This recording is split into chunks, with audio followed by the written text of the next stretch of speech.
ሰላም እንዴት ናችሁ? ዲ ቻናል ቤተሰቦች ለቻናሉ አዲስ ከሆናችሁ ላይክ፣ ሰብስክራይብ፣ ሼር በማድረግ ጀምሩ። ዛሬ የምናወራው ስለ እውቀት የፖለቲካ ምሁር ስለ ኢልሃን ዑመር ይሆናል። ኢልሃን ዑመር ህይወት፣ ታሪክ፣ ስኬቶችና ያጋጠሟቸው ውዝግቦች በተመለከተ አጠር ያለ ዘገባ እንደሚከተለው አቀርብላችኋለሁ።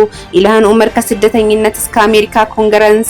ኢልሃን ዑመር በአሜሪካ ፖለቲካ ውስጥ ትልቅ ተጽዕኖ ካላቸው ሴቶች አንዷ ናቸው። በተለይም በሚኒሶታ ግዛት የሶማሌ ተወላጅ በመሆናቸው የመጀመሪያው ሙስሊም ምክር ቤት አባል መሆናቸው ይታወቃል። ኢልሃን በፖለቲካው ዘርፍ በርካታ ታሪካዊ ድሎችን አስመዝግበዋል።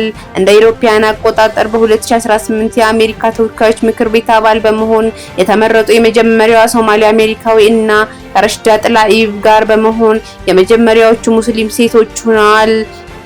በልጅነታቸው በኬንያ ካኩማ የስደተኞች ካምፕ ለ4 ዓመታት ያሳለፉ በመሆናቸው በኮንግረስ ውስጥ ስለ ስደተኞች መብትና ስለ ሰብአዊ መብቶች ጠንካራ ድምጽ ሆነው ያገለግላሉ።